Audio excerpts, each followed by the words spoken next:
Hello everyone, I'm Greg Weaver. Welcome to the Audio Analyst. Pardon me.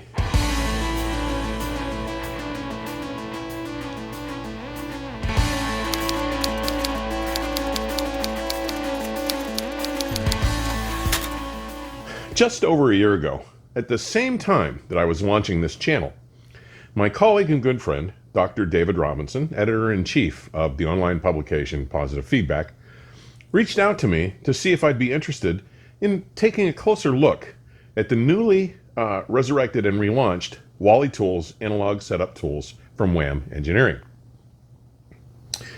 And those of you who have been involved with turntables from at least the mid-1990s will no doubt recall WallyTools, colloquially named for their inventor, Wally Malowitz, a skilled mechanical engineer whose deep love of music, and in particular of analog playback, drove him to create the WAM for Wally A. Malowitz analog setup tools. Now, his products, in particular the Wally Tractor and Wally Skater, had burst onto the analog playback scene in the early 1990s to earn amazing reviews and widespread accolade. Now, sadly, by the early 2000s, because Wally preferred to spend his time doing analyses, exploring room, speaker interactions, conversing with other audiophiles, or pursuing his many various projects, he often struggled with manufacturing and maintaining the business side of WAM Engineering, which had created issues with productivity that had left the company in an uncomfortable position well before Wally passed away in 2018. But the dreadful funk of the last year caused by the COVID-19 pandemic allowed us to see Wally's longtime friend and occasional production assistant, J.R. Boykclair, along with Wally's son, Andre, a mechanical engineer, relaunch the company with a singular purpose. I have been mightily impressed by the remarkable efforts that J.R. has been putting into redeveloping and expanding their product lineup, including the production of how-to videos to assure their effective implementation and use, and his almost obsessive attention to the detail of proper cartridge setup. The man has not only proven himself to be knowledgeable of and dedicated to the methodology and discipline of stylus alignment, he is graciously converting all that he's acquired, all this understanding he's acquired, into useful and effective methods for the average turntable owner through the use of the WAM tools to easily maximize the effectiveness of the stylus setup process in a way that will allow virtually anyone to get the utmost best performance from their own analog setups.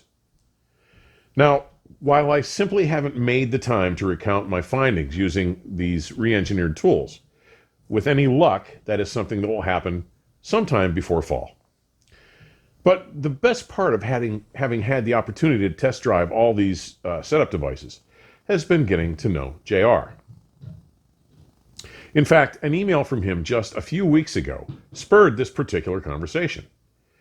In it, he shared some troubling information about his ongoing and ever-deepening dive into the relationship between the groove and the stylus. One of the things he has been doing has been requesting that people send him their cartridges for assessment.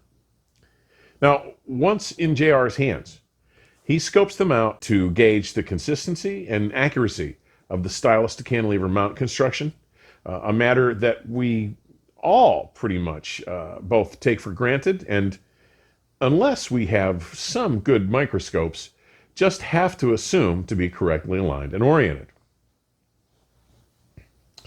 Now, what he has been seeing so far is more than just alarming and disappointing.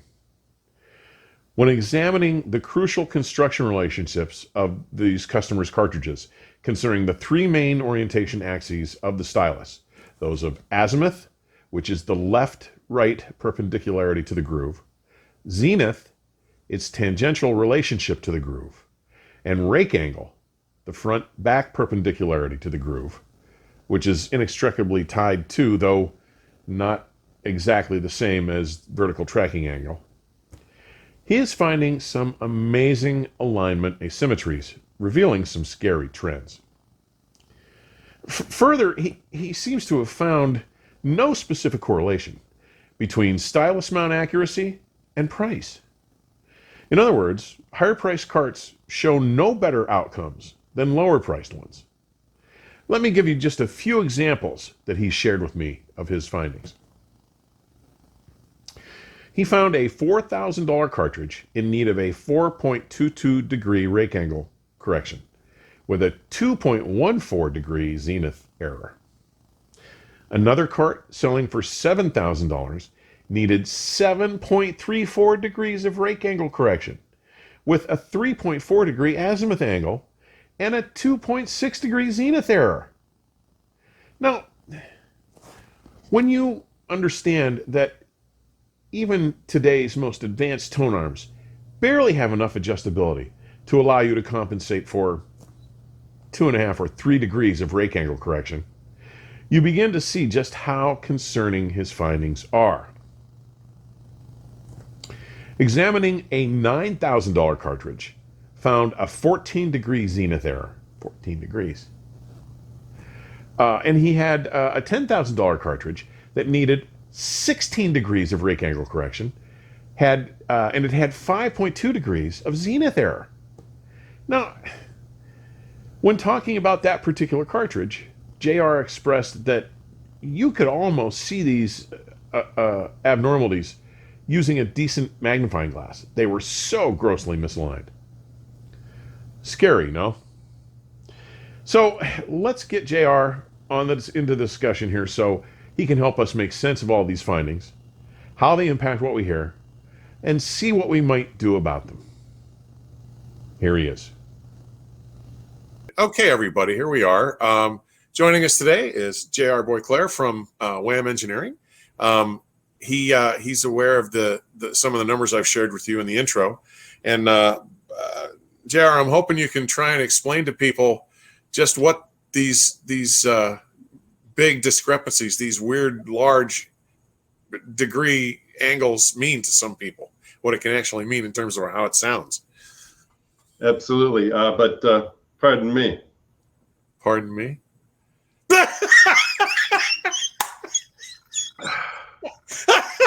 Greg, you've got bigger speakers than I do, so I figured I needed to have a bigger drink. Dude, that's freaking huge. Yeah, if I drank one of those, I'd pass out.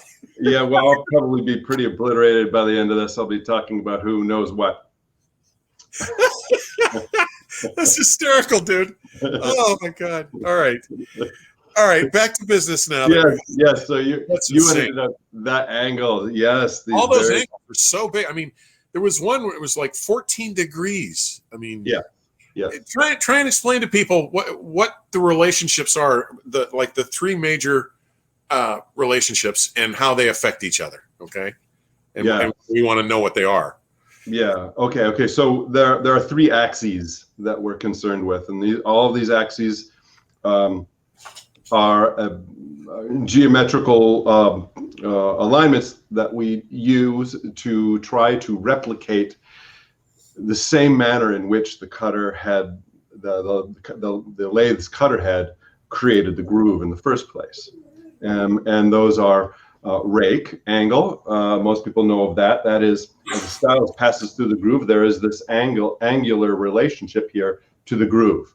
It has to be more than 90 degrees. It has to be in order to get the chip out from the lacquer. Right. But it can't go too much further over, because then you start the lathe cutter head starts seeing downward vector forces, which are just like the same effect you would have if you're dragging the garden hoe through loose soil. It wants to dive. Right. Yeah. Second is azimuth. Azimuth, if you're looking straight down the groove is a function of how the cartridge, when you're looking at the front of it, is tilted left, right. All right. Now, many people think that what's important is that the stylus is sitting properly in the groove, and while that is certainly a nice to have and can be a real problem if the stylus itself is at too much of an angle, it's really a function of the relationship between the 45-degree groove wall and the coil assembly, which should be perfectly parallel with each other. So when the groove wall pushes the stylus out, the coil is at perfectly parallel and moves with it. If it's not perfectly parallel to the groove wall, when the groove wall pushes out, then the opposite coil will see some of that movement through its magnetic flux field. It'll be energized a little bit, and that's right, a little bit. So so that's why it's so important to measure azimuth electrically, not visually. Okay. Right? Because we can't actually visually see that angle, sure, even with the microscope. And then lastly, and this is the one that I've really been diving into lately, it's the zenith error, zenith angle. So we all know how to use a protractor to set up a cartridge. First we set overhang, and then after we set overhang, then we set the offset angle by looking at the cantilever, right? On preferably a mirrored surface to get double the accuracy. But it's not the cantilever that actually reads the groove. It's the contact lines on the stylus. Right. Now that stylus has two contact lines on either side with a very tight, on a fine line contact stylus, very tight radius. We're talking 3 micron radius, very tight, in order to replicate as best as possible the shape of a cutter head, which is usually like 2 microns, by the way.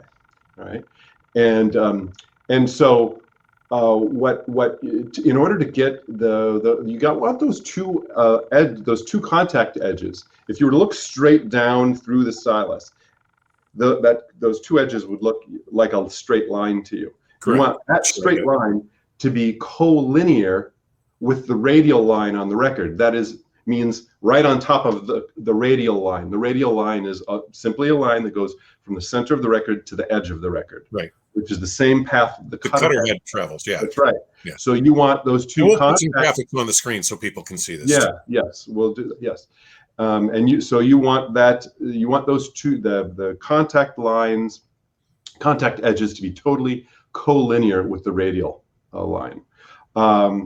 When these alignments are out of perfect alignment, you get a manner of mechanical and electronic distortions.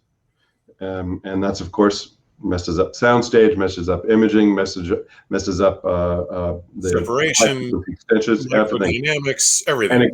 And certainly in the case with Zenith and Rake, by the way, it gets worse and worse the closer you get to the center of the record. So, these are the 3 main axes I'm really focusing on lately and doing plenty of research in.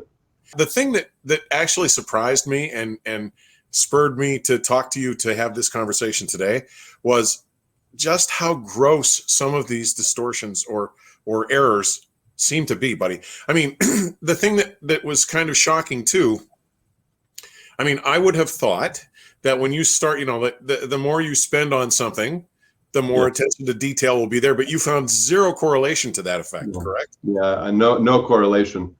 I think you shared some of the examples. I mean, cartridges well over $5,000 that are so far out of alignment on one or more of those parameters that there is no possible way you could compensate for it. Yeah. None at all. Either the ass end of the cartridge would be scraping against the bottom of the record, or when you adjust the zenith error, you revolute the cartridge in the head shell. You can only get 4.5 to 5 degrees of revolution in a normal head shell. Yeah. Well, and like you're saying, some of these tone arms and some of the grooves that allow you to do that turn, some of them don't allow for that gross of an adjustment in the first place. So, you'd be stuck really with no ability to correct some of these things, given some of the huge numbers. It's just scary to me. I mean, you had said it actually made you angry. I mean, I did. Yeah. It just strikes me. I'll be honest with you. I had assumed there was some variance. Okay. But what you found, well, yeah, But what you found and some of the information you've presented to me, which is why I wanted to share this with my viewers, it's not as close tolerance as one would have hoped or expected in the least. And it's not even. I find there are three main manufacturers of cartridge, of rather stylus cantilever assemblies: Namiki, Ogura, and Geiger. And most cartridge manufacturers source from these three manufacturers. The tooling that it takes to make these assemblies is pretty expensive. I'm sure. Yeah. And each one of these manufacturers, they specify what their tolerance parameters are. I haven't. It's tough to come by that information, but to the best information I've gotten so far, and predominantly from other cartridge manufacturers, none of those tolerance parameters exceed ±3 degrees. Okay, that's the plan anyway, right? That's the goal. Yes, yeah. But I regularly see more than that. Yeah, it's not just like 1 out of 10. Yeah. The list of cartridges I'd sent you was just over the last. Those were about 60% of the cartridges I'd done over the previous 6-week period. Of those 60-ish%, I had to condemn 2 of them, meaning there was no possible way. Yeah. And I had to condemn 3 of them. There was no possible way for you to compensate for any of those, the error, one or more of the parameters. And the rest of them, most of them needed the compensating shim that I made, the custom shim. Well, I mean, it's striking to me that there's that much discrepancy between them. Now, one thing that you did mention, and I want to make sure people are aware of, you had mentioned there are 2 particular brands, Ortofon and Soundsmith. So Peter and Ortofon are doing, at least you don't have enough statistical evidence to say with any real certainty, but it appears that those 2 lines tend to be much more accurate overall, or seem to be more often correctly aligned. And yes, and I think that the best reason I can come up with that is that they make their own stylus cantilever assemblies. Yeah. So they can at least they mount the stylus to the cantilever. That's how I've been able to understand it. But you're right. I don't have enough of either of the brands to say this with statistical significance. I do for some others, but not for these 2. But from what I've seen from these 2, I've been quite impressed. I do have another Soundsmith on my bench waiting to be analyzed, and an MC and a Diamond waiting to be analyzed. So I'm looking forward to seeing if the pattern continues. Now, you have had some exceptionally good results.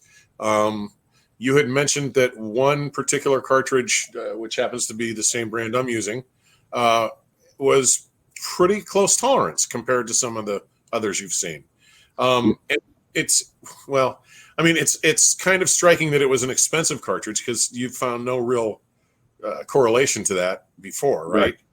Right. So you kind of, now you had mentioned the big 3, 1 in Switzerland, 2 in Japan, seem to say on average they try to stay within 2 to 3 degrees on each of these 3 axes, roughly. Yes.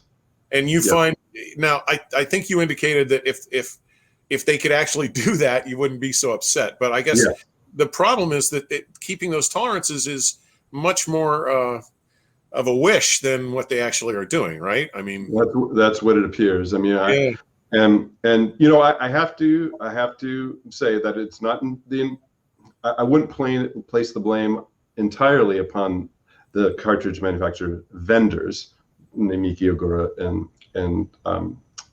Namiki, Ogura, and Geiger,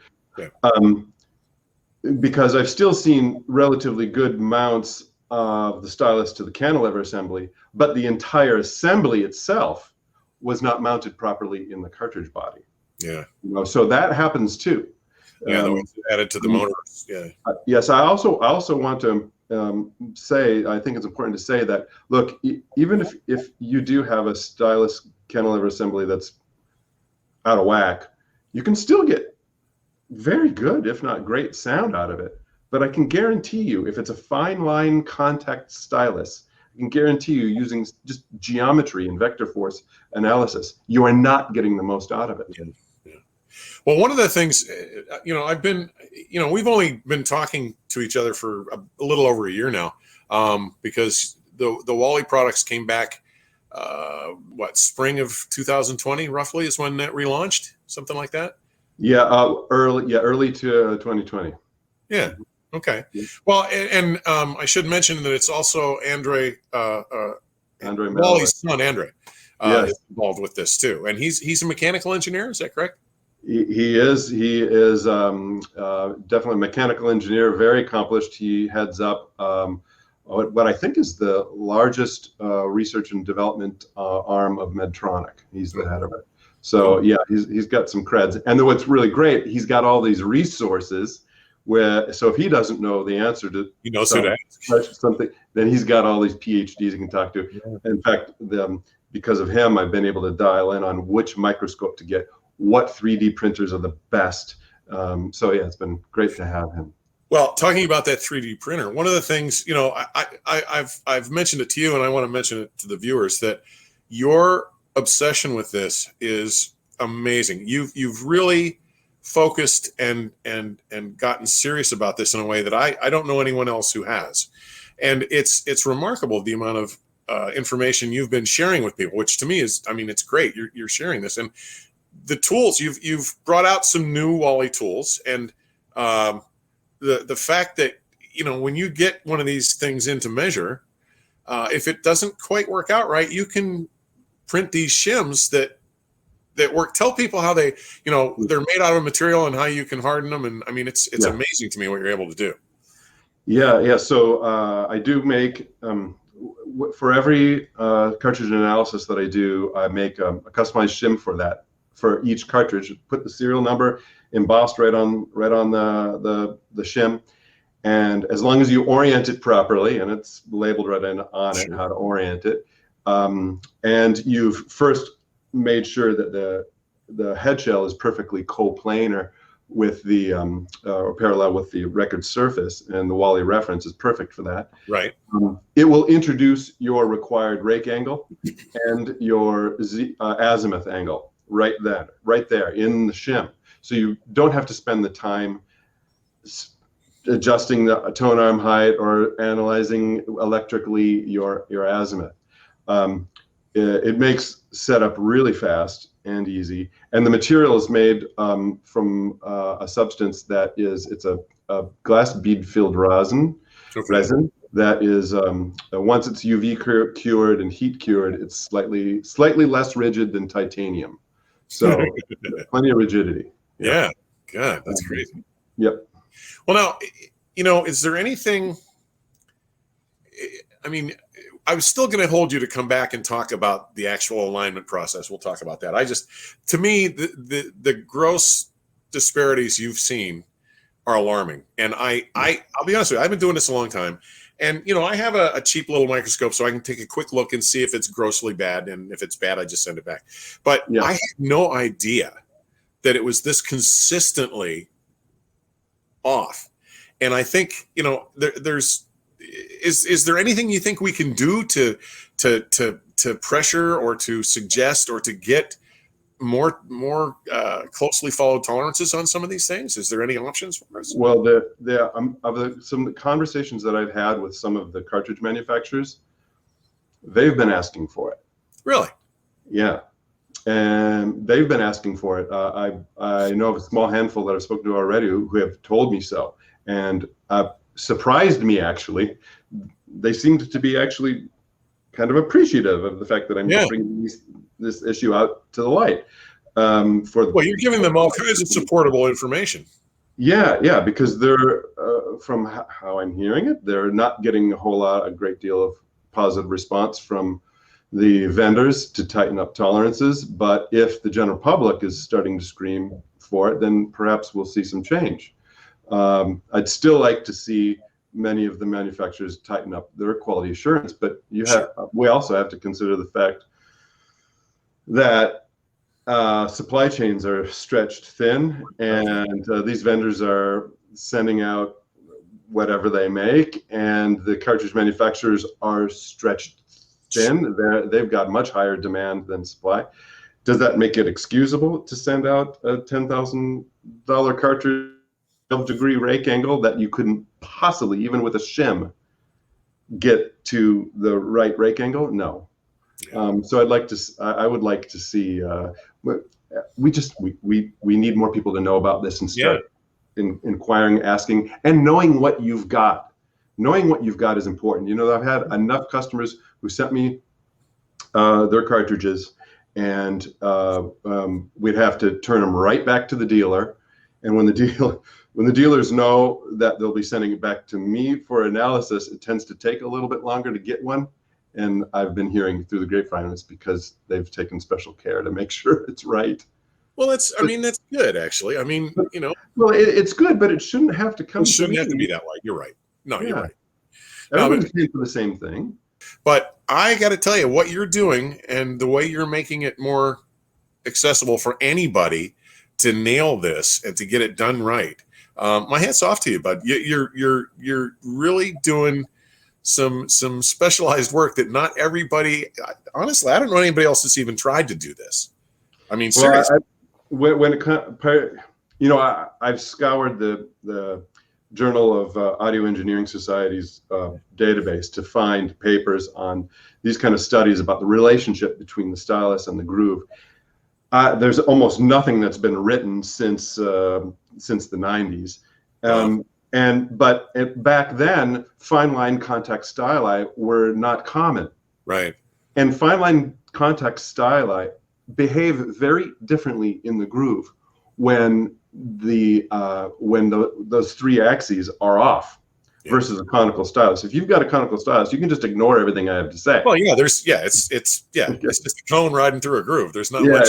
Yes, those have a very tiny point that you don't have to worry about this. It doesn't matter so much. But when you got a fine line contact styli that's trying to replicate the action of the cutter head, the cutter head. Well, yes, you do need to be cognizant of what you've got, and so I'm working with, besides working with Andre, two other mechanical engineers to potentially work on writing a couple different papers for the Journal of Audio Engineering Society, because there's more research to be done. The coefficient of friction is a whole other thing. It hasn't been done for years. Vinyl formulation has changed. The coefficient of friction of a fine line contact styli is different from the ones that were used in the studies that were done decades ago. So are we doing the right amount of anti-skate? I'm not sure. We're going off old studies. So things like that we want to get into. Geeky stuff, man. Well, brother, I really appreciate it. I think it's fascinating stuff. I'm an analog diehard, you know that. So I think what you're doing is fabulous, and I'm grateful that you're willing to come on here and share some of this with people. We need to get this out. We need to let people know about it, and maybe we can all work a little harder to get it to change a little bit, maybe to get it a little bit better. Let's do it. Listen, I'm grateful for your time, JR. Thanks for coming on today and talking to people and sharing this information. I think it's fascinating, and it's a bit disturbing to me that this is the case. I think it's great that you're recording all this, and you have the ability to write some papers in the future, and maybe get a little bit of a push to get some of this stuff changed, right? So let's all keep our fingers crossed and see how it goes. Thank you. I got to get back to my martini. Hey, you're not off the hook. You still want to come back and talk about the tools and how to set up and how to do all that, right? Let's do it. All right, buddy. All right. JR, thanks again, man. Okay. Thank you, Greg. Good evening, buddy. Take care. Good talking to you, man. See ya. Bye. Well, there you have it. Straight from the source. It is not a particularly reassuring situation that JR has uncovered, is it? His research and diligence have shown an entirely new light on the most concerning matter, framing it in a considerably more troubling and disconcerting manner than I had expected. I hope everyone watching will speak up on this issue at every opportunity they have, at shows, in retail venues, with other hobbyists, and on social media platforms.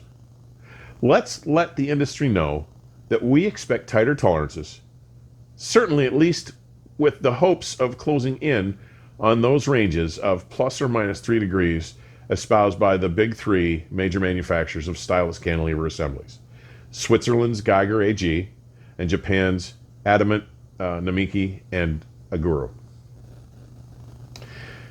Watch for my evaluation of using the WallyTools analog setup tools, the Wally Tractor Universal, the Wally Skater V2.0, and the very interesting and essential, if you are to send your cart into JR for assessment, Wally Reference, which will appear in print at Positive Feedback and have a companion video production here soon.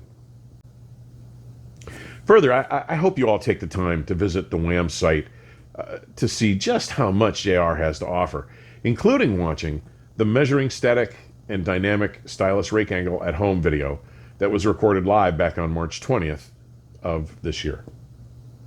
I have provided links in today's description section to a lot of these things, okay? If you are enjoying the content and information presented here and would like to see more content like it, please click that subscribe button, and don't forget to like and share links to your favorite episodes with your friends or on social media. I love hearing from you, so be sure to post comments or questions. And information on supporting the channel may be found in today's description section or at my website, theaudioanalyst.com. Thanks again for finding the time to drop by and visit today. Please stay safe and keep the music playing. Till next time, cheers.